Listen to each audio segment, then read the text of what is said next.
우리 수요 기도에 나온 모든 분들을 예수님의 이름으로 환영합니다. 누가복음 15장에서는 탕자의 비유, 집 나간 둘째 아들의 이야기가 등장합니다. 그런데 우리들은 그 첫째 아들도 잘못한 것이 있음을 알고 있습니다. 오늘은 첫째 아들을 중심으로 말씀을 살펴보려고 합니다. 마가복음 1장 15절에서 예수님께서 말씀하시기를 이르시되 때가 찼고 하나님의 나라가 가까웠으니 회개하고 복음을 믿으라 라고 하셨습니다. 예수님께서는 이 땅에 오셔서 하나님 나라에 대해서 우리에게 가르쳐 주셨고 또한 하나님 나라를 전파하셨습니다. 또 오늘 나오는 누가복음의 이 이야기도 하나님 나라가 어떤 것인지 우리에게 가르쳐 주고 계십니다. 하나님 나라는 죄인 한 사람이 회개하여 돌이킬 때 기뻐하며 즐거워하는 그러한 잔치라고 우리에게 가르쳐 주십니다. 누가복음 15장에는 세 가지 잃어버린 이야기가 등장합니다. 첫 번째는 잃어버린 양에 대한 이야기고, 두 번째는 잃어버린 동전에 대한 이야기이고, 세 번째는 잃어버린 아들에 대한 이야기입니다. 이 세 가지의 이야기는 구조가 동일하게 전개가 됩니다. 첫 번째는 잃어버렸다, 그리고 찾았다, 그리고 잔치를 베풀었다, 이렇게 구조가 되어져 있습니다. 그런데 앞에 두 이야기에서는 약간의 해설이 더 나옵니다. 오늘 읽지않은 15장 7절에서는 이와 같이 죄인 한 사람이 회개하면 하늘에서는 회개할 것 없는 의인 99으로 말미암아 기뻐하는 것보다 더하리라. 또 10절에 이와 같이 죄인 한 사람이 회개하면 하나님의 사자들 앞에 기쁨이 되느니라. 죄인 한 사람이 회개하고 돌이켜서 천국 백성 되는 것이 하늘의 기쁨임을 우리에게 가르쳐주고 계십니다. 모든 사람들이 다 기뻐합니다. 그런데 기뻐하지 않는 사람이 있습니다. 잃어버린 아들이 집에 돌아왔을 때 사람들이 다 잔치에 참여하고 기뻐하고 축하하는데 그 잔치 참여하는 것을 거부한 사람이 있습니다. 그 사람이 바로 첫째 아들입니다. 그런데 이 첫째 아들의 이야기는 안타깝게도 오늘날 우리 교회의 모습이 담겨져 있습니다. 그래서 우리가 이 말씀을 보고 듣고 자신을 살펴서 하나님 나라의 기쁨을 알아가는 그러한 저와 여러분이 되시기를 축복합니다. 누가복음 15장에서 잃어버린 이야기를 해주시는데 그 배경에 대해서 먼저 살펴보려고 합니다. 1절 2절에 보면 예수님께 나온 두 종류의 사람들이 있음을 말씀해 주고 있습니다. 첫 번째 부류의 사람들은 1절입니다. 모든 세리와 죄인들이 말씀을 들으러 가까이 나왔습니다. 첫 번째 사람들은 잃어버린 아들, 둘째 아들에 해당되는 사람들입니다. 이들은 성경의 말씀, 율법을 지키지 않았습니다. 세상의 도덕도 지키지 않았습니다. 종교적인 규율도 지키지 않았습니다. 집을 나가 허랑방탕하게 삶을 살았던 사람들입니다. 또 두 번째 사람들은 2절입니다. 바리새인과 서기관들이 수군거려 이르되라고 이렇게 나옵니다. 이 두 번째 사람들은 첫째 아들에 해당되는 사람들입니다. 이들은 수군거리며 예수님에 대하여 평가하며 정죄합니다. 이 사람이 죄인을 영접하고 음식을 같이 먹는다. 자신들이 배운 그 종교를 지키고 윤리를 지켜온 사람들입니다. 이들은 성경을 공부했고 순종하고 예배드리고 기도하는 사람들입니다. 그런데 이들이 예수님을 만나는 반응이 너무나 틀립니다. 1절에 보면 죄인들은 예수님의 말씀을 들으러 나왔습니다. 예수님의 말씀을 듣고 싶어서 예수님께 가까이 나오는 사람들이 죄인들의 모습이었습니다. 그런데 2절의 사람들은 예수님을 평가하고 정죄하고 비판하기 시작합니다. 그래서 그들은 불만을 터뜨리는 것에 대해서 예수님이 그 사람들, 바리새인과 서기관을 향하여 예수님이 이야기를 들려주신 것이 누가복음 15장의 이야기입니다. 3절에 보면 예수께서 그들에게 이 비유로 이르시되, 이 잃어버린 양, 잃어버린 동전, 잃어버린 아들은 첫째 아들과 같은 사람들, 바리새인과 서기관을 향한 예수님의 메시지입니다. 이 이야기를 들려준 사람들은 죄인이 아니라 죄인을 정죄하는 사람들이었고, 예수님의 그 활동을 못마땅하게 여긴 종교적인 사람입니다. 이들은 외부인이 아니라 내부인입니다. 그래서 이 이야기를 예수님이 들려주신 이유는 그들도 깨닫고 천국 잔치에 참여하게 하기 위함입니다. 잃어버린 자가 돌아온 것을 함께 기뻐하고 막지 말라는 뜻입니다. 초기의 기독교는 예수님이 계셔서 제자들에게 복음이 전파되고 교회가 세워졌을 때 그 기독교의 특징은 기독교를 로마 사람들은 종교로 보지 않았다고 합니다. 그 당시의 종교를 생각해 보십시오. 그리스 로마 신화가 그 당시의 종교입니다. 그러니 제우스 신을 섬기는 사람들은 제우스 신전에 가서 제우스에게 제사 지내고, 제사 지내는 제사장이 있고 제우스 신상, 우상이 있었습니다. 그리고 아데미를 섬기는 사람은 아데미 여신에게 가서 절하고 그것을 섬기는 제사장이 있고 신전이 있고 다 그렇게 됐습니다. 그런데 그리스도인들은 어땠습니까? 신전이 없어요. 우상이 없어요. 제사를 드리는 제사장도 없는 겁니다. 그래서 그 당시 로마 사람들의 눈에는 기독교는 종교 같아 보이지 않았습니다. 그래서 그들을 오히려 무신론자로 여겼다고 합니다.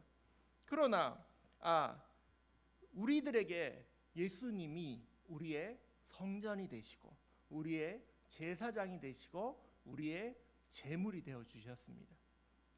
하지만 오늘날은 어떤가 하면 기독교가 종교의 대표적인 모습입니다. 대표적인 종교 얘기하면 기독교를 떠올리게 되어 있습니다. 큰 건물과 십자가가 기독교의 상징이 되었습니다. 오늘 말씀을 보면 종교적인 것에 치우친 사람들은 예수님의 가르침을 받아들이지 못합니다. 예수님을 눈의 가시와 같이 껄끄럽게 여깁니다.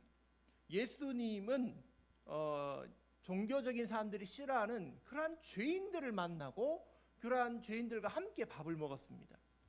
사실 이렇게 말하면 잘 마음에 와닿지 않습니다. 이렇게 생각해 보십시오. 예수님 룸살롱에 가셨어요. 예수님이 룸살롱에 가셔서 그 사람들을 만나고 같이 밥 먹고 같이 대화하고 그렇게 즐겁게 계신 거예요. 이 바리새인들 눈에는 딱 그렇게 보인 거예요. 오늘날에도 만약에 어떤 목사님이 룸살롱에 갔다 이렇게 얘기하면 사람들이 다 어떻게 생각하겠습니까? 야, 저 목사는 도덕적으로 문제가 있겠구나. 그렇게 먼저 생각하지 않겠습니까? 그 예수님에 대하여 이 종교적인 사람들, 바리새인들은 그렇게 생각한 것입니다. 오늘날에 근데 한국 교회도 많이 종교화되었습니다. 예수님이 우려하던 사람들, 첫째 아들과 같은 사람이 되어버렸습니다. 그래서 예수님을 믿고 회심하여 사람들이 교회로 들어온 것을 그다지 기뻐하지 않습니다. 제가 어느 교회 가서 같이 이야기하고 나누는 기회가 있었습니다. 근데 그 교회 분이 이렇게 얘기하시는 거예요. 우리 교회는 전도가 필요 없다. 우리 교회는 열심히 해서 사람들 많이 할 필요가 없다. 그냥 여기 있는 우리들끼리 같이 그냥 예배 잘 드리고 잘 지내면 그걸로 만족한다고 그렇게 얘기하시는 거예요. 그것을 듣고는 첫째 아들과 같은 그런 모습이 여기에 있구나라고 생각이 들었습니다. 자, 그럼 첫째 아들은 도대체 어떤 모습인가 말씀을 통해서 한번 짚어보도록 하겠습니다. 15장 25절입니다. 맏아들은 밭에 있다가 돌아와 집에 가까이 왔을 때 이 첫째 아들이 어디에 있었다고요? 밭에 가 있었습니다. 밭은 뭐 하는 데입니까? 일하러 가는 데죠. 그러니까 아버지를 위하여 순종하는 마음으로 아버지의 일을 했던 것이죠. 근데 그게 뭔 잘못일까요? 근데 그게 잘못이에요. 왜 잘못인가? 이 누가복음 15장에는 잃어버린 이야기가 세 가지 시리즈가 나오지 않습니까? 근데 그 잃어버린 이야기를 보면 잃어버린 양을 찾아라 목자가 찾아 헤맵니다. 그리고 잃어버린 동전을 찾아 여자가 찾아 헤맵니다. 그런데 잃어버린 아들을 위해서는 찾아 헤매는 사람이 없습니다. 이상하지 않습니까? 저는 이 말씀을 읽을 때마다 왜 이 잃어버린 아들을 찾으러 안 갈까? 이런 생각이 많이 들었습니다. 그런데 아버지의 경우를 보십시오. 아버지는 그 아들이 돌아올 때 아직 거리가 먼데 뛰쳐나가서 집에서 멀리 떨어진 곳에서 아들을 맞이하면서 아들을 안아주고 간절히 기다렸고 원했다는 것을 우리에게 보여줍니다. 그렇다면 오늘 이 이야기에서 잃어버린 그 둘째 아들의 이야기에서 그 잃어버린 아들을 찾아 나서서야 되는 사람은 누구냐? 바로 첫째 아들입니다. 첫째 아들이 아버지의 마음을 알고 아버지가 저렇게도 둘째 아들 집 나간 것을 안타까워하는구나, 돌아오기를 기다리는구나, 그 마음을 알았다면 밭에 일하러 가는 게 아니라 둘째 아들을 찾으러 첫째 아들이 집을 나갔었어야 됩니다. 찾아 헤맸어야 됩니다. 근데 그걸 하지 않은 거예요. 우리가 흔히 전도할 때 잃어버린 영혼을 찾는다라는 표현을 쓰지 않습니까? 그래서 첫째 아들은 둘째 아들이 집을 나갔지만 거지가 되었고 굶주렸지만 찾지 않았습니다. 이런 사람이 바로 첫째 아들입니다. 아버지의 심정을 알았다면 찾아 나서야 됩니다. 앞에 목자의 이야기가 나오는데 그 목자의 이야기에 대해서 잠깐 얘기 드리려고 합니다. 우리나라 코미디언 중에 김경태 장로님이라는 분이 계십니다. 근데 이분이 주일학교 선생님을 했어요. 그래서 주일학교 아이들한테 이 잃어버린 양에 대해서 이렇게 얘기해 주셨다고 합니다. 어떤 사람이 100마리 양이 있는데 양들에게 얘기했답니다. 얘들아, 여기 이 울타리가 있는데 울타리를 넘어서 다른 데로 가면 안 된다. 넘어가지 마라. 목자가 양들에게 이야기했습니다. 그런데 어떤 말 안 듣는 말썽꾸러기 양 한 마리가 그 울타리 바깥을 한번 봤어요.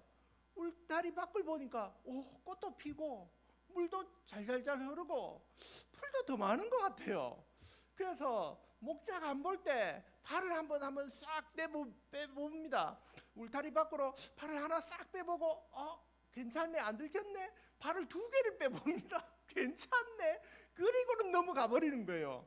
그리고는 꽃도 따고 들로 산으로 다니면서 아이고 신난다, 즐겁다, 이렇게 막 양이 드디어 가출했는 거예요. 그러다가는 너무 즐겁게 놀다 보니까 밤이 됐어요. 밤이 돼서 자기가 어디로 이렇게 왔는지를 방향을 잃어버리고 막 헤매다가 그만 낭떠러지에 떨어집니다. 그리고는 막 피투성이가 돼서는 아이고 우리 주인이 가지 말라고 했는데 주인님 하고 그렇게 이제 죽어가고 있는 것이죠. 또 집에 있는 주인은 양을 세아립니다. 양 한 마리 하면서 양 엉덩이를 때리면서 세아리는 거예요. 집에 들어가라고 이제 하면서 1마리, 2마리, 3마리, 9마리. 한 마리가 없네? 어떻게 된 거지? 다시 세아려보자. 다시 1마리, 2마리, 3마리. 엉덩이를 때렸는데 또 9마리인 거야. 누가 없지? 한놈 두식이 석사 너구리. 그래, 말썽쟁이 개똥이가 없구나. 개똥아 하면서 드디어 목자가 찾아 나섰어요. 그래서 개똥아 했더니 그 어두운 그 산골에 똥아 막 이렇게 소리가 울려요. 근데 잘 들어보니까 저기서 신음소리가 들리는 것 같아요. 주인님 들리는 것 같아요. 가서 보니까 낭떠러지 밑에 피투성이가 돼서 양이 있어요. 그래서 너무 기뻐서 내려가서 들쳐매고 집에 왔다는 얘기가 잃어버린 양에 대한 이야기랍니다. 여러분, 이 주인이 얼마나 기쁘겠습니까? 이 목자가 얼마나 즐겁고 잔치를 벌이겠습니까? 그런데 첫째 아들은 그렇게 하지 않았다는 거예요. 첫째 아들은 이 기쁨에 동참하지 않았습니다. 집에서 밭을 가꾸러 나왔습니다. 전혀 아버지의 마음을 모르는 행동입니다. 그가 정말 아버지의 마음을 알았다면 그렇게 해서는 안 됩니다. 전도하러 나가야 됩니다. 혹시 우리 자신을 되돌아보면서 나는 이런 모습은 있지 않은가? 우리 한번 살펴보아야 됩니다. 우리도 사실은 잃어버린 양이었습니다.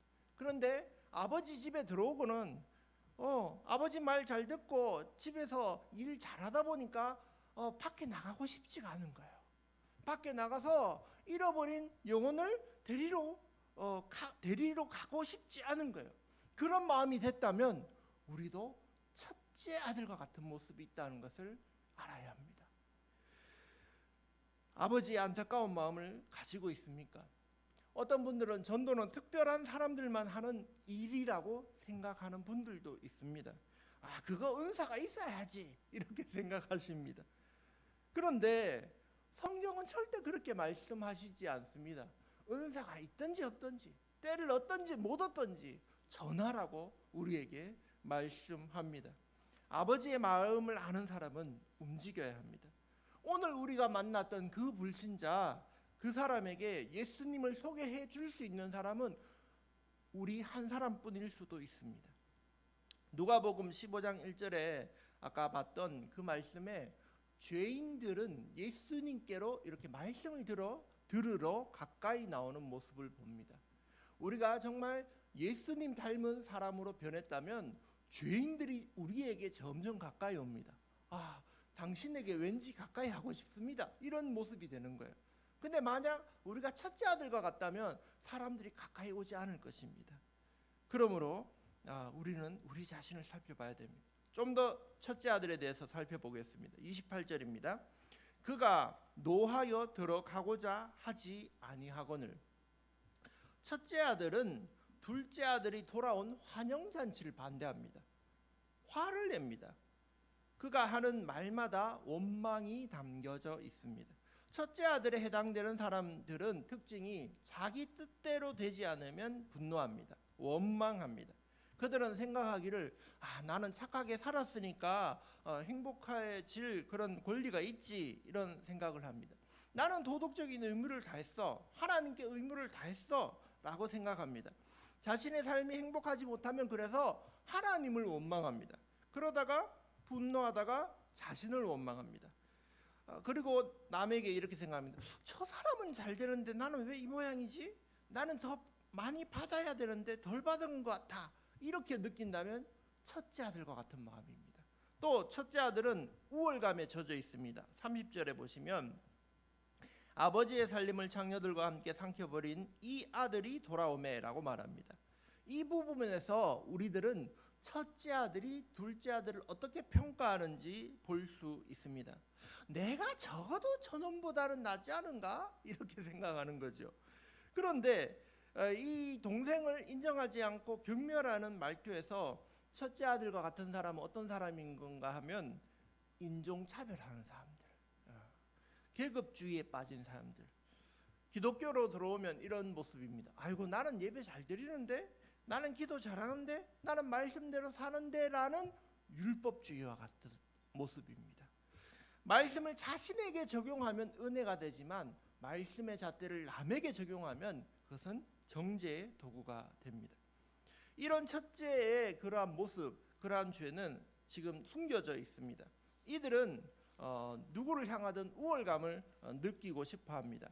거짓말하는 사람을 보면 나는 거짓말하지 않는데 저 사람 거짓말쟁이구나라고 정죄하고, 바람 피는 사람을 보면 또 그렇게, 또 기도하지 않는 사람을 보면 그렇게 깔보게 됩니다. 잘못된 일을 하면 큰 소리를 낼 권리를 받았다고 생각합니다. 또 첫째 아들과 같은 사람은 어떤 사람이냐면 29절에 보면 아버지를 따르는 이유가 두려움 때문입니다. 내가 여러 해 아버지를 섬겨 명을 어김이 없거늘. 이 형에게는, 첫째 아들에게는 의무감으로 이 모든 일을 했었습니다. 아버지를 섬길 때 노예처럼 일을 했습니다. 어떤 일을 할 때 책임감은 중요합니다. 그런데 성경은 우리에게 그 일을 할 때 노예처럼 의무감으로 하라고 하지 않습니다. 아버지 하나님을 사랑하는 마음으로 하라고 합니다.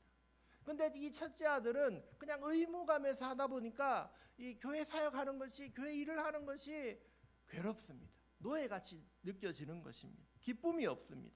강요당하고 떠밀려서 한다고 생각합니다. 그래서 우리의 모습 속에 교회 사역을 하는데 내가 너무 다른 사람들에 비해서 기쁨이 없다, 감사함이 없다, 억지로 한다고 생각한다면 내가 첫째 아들이 되어버렸구나, 그렇게 생각해야 됩니다. 사역은 결코 노예가 아닙니다. 사역은 아버지 하나님을 사랑하는 마음에서 기꺼이 하는 것입니다. 또 이 첫째 아들의 특징은 아버지 하나님에 대한 사랑이 확신이 없습니다. 29절에 보면 내게는 염소 새끼라도 주어 나와 벗으로 즐기게 하신 일이 없더니. 첫째 아들은 아버지로 인해서 춤춘 적이 없습니다. 기뻐한 일이 없습니다. 자신이 해온 일에 대하여 아버지가 기뻐하는가 안 하는가 잘 모릅니다. 못 느낍니다. 확신하지 못합니다. 그래서 예수님이 날 사랑하시는가? 라고 확신을 하지 못합니다. 그래서 정서가 불안하고 교만해지고 자기 의를 변호하며 자기 행동을 자랑합니다. 남들을 비난하는데 열을 올리고 분노하고 그렇게 반복되어집니다. 반대로 또 비난을 받으면 무너지고 하나님의 사랑에 대해서는 추상적으로밖에 생각하지 못합니다. 또 죄책감에서 쉽게 벗어나지 못합니다. 우린 보통 회개하고 돌아서면 뭔가 후련한 마음, 이런 기쁨이 있지 않습니까? 그러나 첫째 아들과 같은 상태가 되면 회개했는데도 자꾸만 자신을 자학하게 됩니다. 하나님께 확신을 받지 못했으니 기도도 즐겁지 못합니다. 예수님은 이러한 바리새인을 겨냥해서 오늘 이 이야기들, 잃어버린 것에 대한 이야기를 들려주셨습니다. 왜냐하면 그들도 바뀌어서 기쁨의 잔치, 잃어버린 영혼이 돌아온 것에 참여하는 그 기쁨의 잔치에 참여하기를 원하셨기 때문입니다. 자, 그럼 첫째 아들은 어떻게 해야 된다고요? 32절입니다. 이 내 동생은 죽었다가 살아났으며 내가 잃었다가 얻기로 우리가 즐거워하고 기뻐하는 것이 마땅하다 하니라. 즐거워하고 기뻐하는 잔치에 함께 동참해야 됩니다. 우리가 교회에서 잘 하는 말 중에, 쓰는 말 중에 하나가 천하보다 더 귀한 영혼이라는 말을 사용합니다. 정확하게 이 단어는 성경 구절은 아닙니다. 마가복음 8장에 보면 사람이 만일 천하를 얻고도 자기 목숨을 잃으면 무엇이 유익하리오에서 와서 사람 목숨은 천하보다 귀하다. 그래서 한 생명이 천하보다 귀하다, 이 말씀이 나왔습니다. 근데 귀한 걸 얻으면 어떻게 됩니까? 기뻐해야죠. 귀한 걸 얻었으니까 기뻐하고 즐거워하는 것이 마땅합니다. 잔치 안에 들어가면 첫째 아들도 둘째 아들도 아버지의 사랑으로, 은혜로 회복되는 것입니다. 할렐루야.